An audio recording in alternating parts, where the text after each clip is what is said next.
Hello everyone, welcome to my channel. Summers stood in the dimly lit corner of society, her arms crossed and eyes sharp as blades. Across from her, Billy nursed a drink, unaware that he was about to be pulled into another whirlwind of chaos. The low hum of conversations around them faded as approached with purpose. "We need to talk," she said without preamble. Billy raised an eyebrow. "Let me guess, you want to sabotage Victor again?" "It's bigger than that," she murmured, glancing around to ensure no one was eavesdropping. "Victor, bluffing about the kidnapping." Billy leaned forward, the mischievous glint in his eyes flickering to life. "Go on." "Cane is ready to surrender Enterprises to Victor," she said. "He believes Lily and the twins are in real danger. But Victor, he's bluffing. He wouldn't hurt them, not really. He needs Cane to believe the threat is real to get what he wants." Billy gave a dry chuckle. "And you don't buy it?" "Of course not. Victor's theatrics are just that, but Kane's buying into it. He's going to give everything up unless we stop him."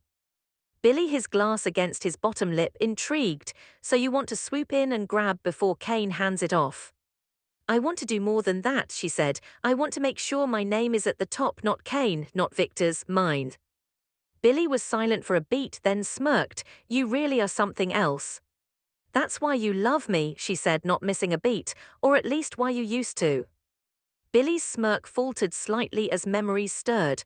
The fire, the danger, the passion always had a way of dragging him into the deep end. She leaned closer. "Help me pull this off. You'll get your hands on Chancellor. I'll control. We both win." Billy's mind raced, was always several moves ahead. She didn't just want to block Victor, she wanted to dismantle him and seize the Empire. And if he was being honest, the idea of sticking it to Victor and rising alongside was more than a little appealing. "I'm in," he said finally. Their plan formed quickly, already had access to some of sensitive documents through her old tech contacts. Billy had inside knowledge at Chancellor and a few allies still loyal to him.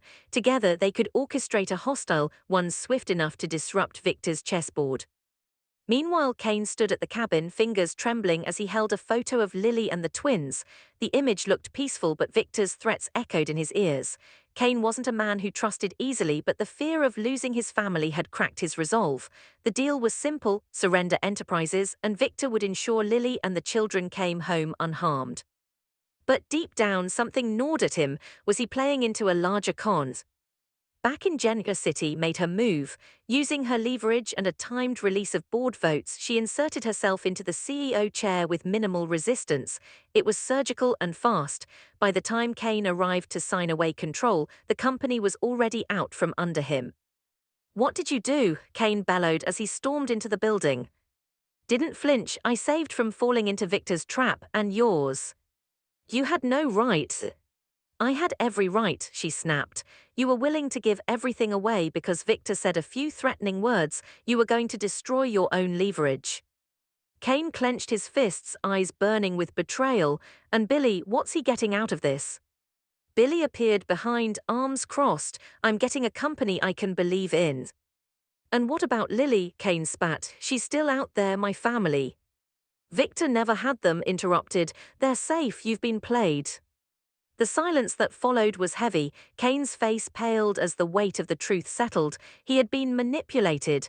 Victor's cruel genius had pushed him to the brink and had snatched victory at the last second.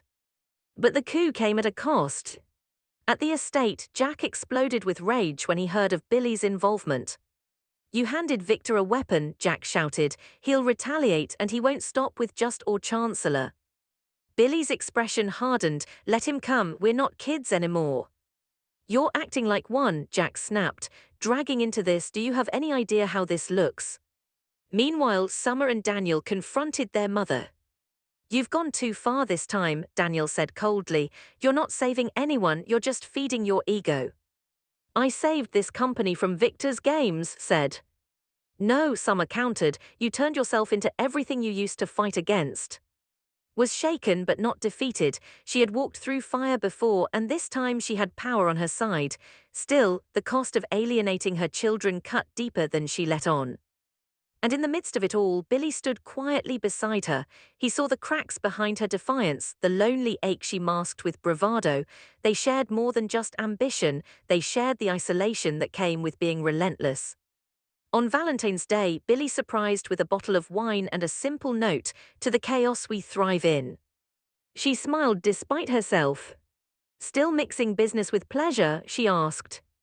"Always," he replied. Their reunion wasn't sudden nor was it gentle, it was sharp, volatile and thrilling, but it felt real. As the city reeled from their takeover, Genoa City began to whisper, were and Billy becoming the new power couple.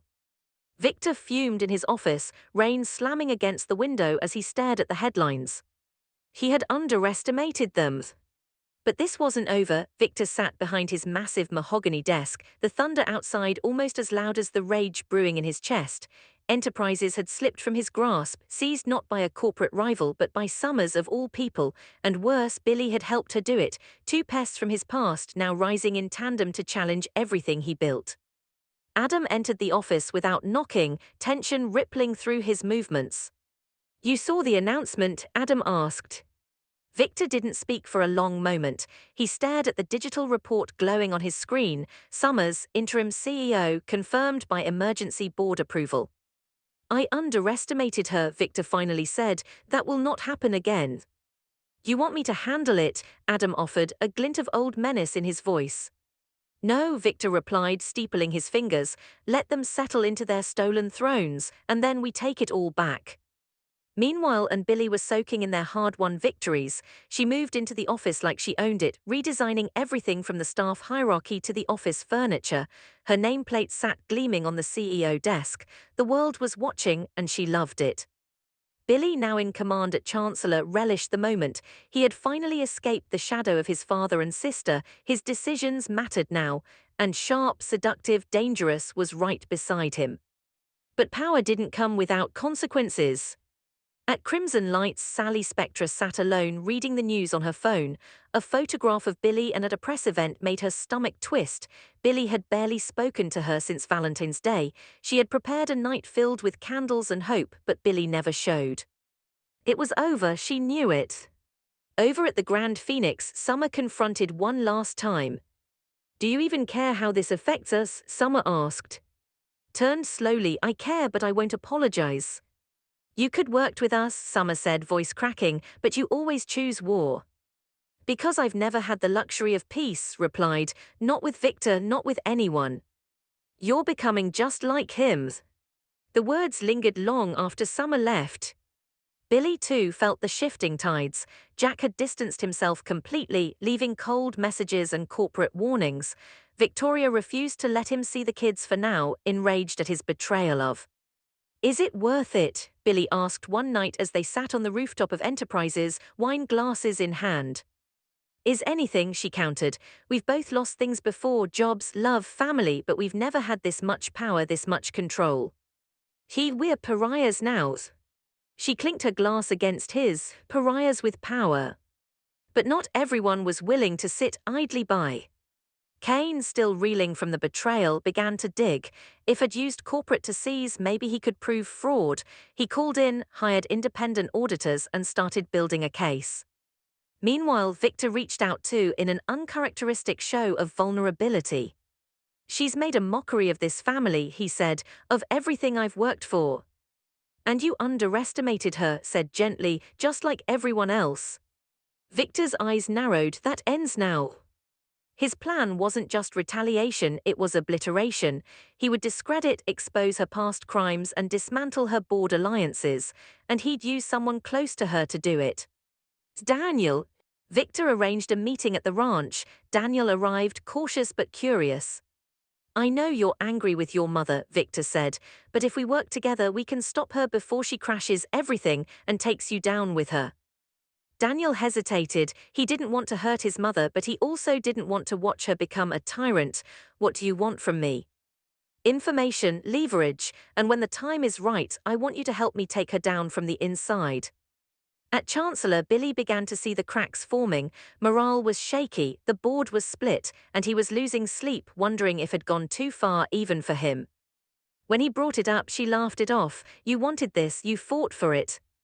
"Yeah, but not like this. We're surrounded by enemies, maybe this isn't sustainable." "Then you walk," she said coldly, "but I won't."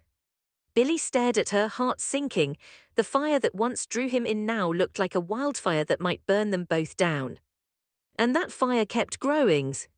Victor launched a PR assault, leaking stories about past manipulations, her embezzlement scandals, and even old security footage from years ago that painted her as ruthless and reckless. Hit back with equal force, revealing Victor's illegal surveillance operations and executive bribes, Genoa City turned into a corporate war zone. But the final blow came from Daniels. At a key board meeting, he presented an anonymous report citing illegal power seizure tactics used by the shareholders were rattled. "You used me," hissed at Daniel afterward. "No," he said, "you used all of us." The board voted to suspend pending investigation. She was escorted out of the building, cameras flashing as she passed through the lobby. Billy waited for her outside. "I told you this wasn't sustainable," he said quietly. "You leaving too?" she asked. He looked away. "I already did." And just like that, the empire they built together began to crumble. Victor reclaimed in a matter of days his image as the indomitable titan. Chancellor was handed to a neutral executive, was left with nothing but the knowledge that she got closer than anyone ever had. She retreated to her hotel room, the silence deafening. She stared at her reflection in the mirror, not broken but bruised, not defeated, just cornered. A knock came at the door. "Billy." He stepped inside, closed the door, and sat beside her. "I'm sorry," he said. She didn't respond. They sat in silence for a long time. "Are we done?" she finally asked. "No," he said, "not yet." And in that stillness, two outcasts burned by ambition, bloodied by love, found something unspoken: resilience. They would rise again. Together.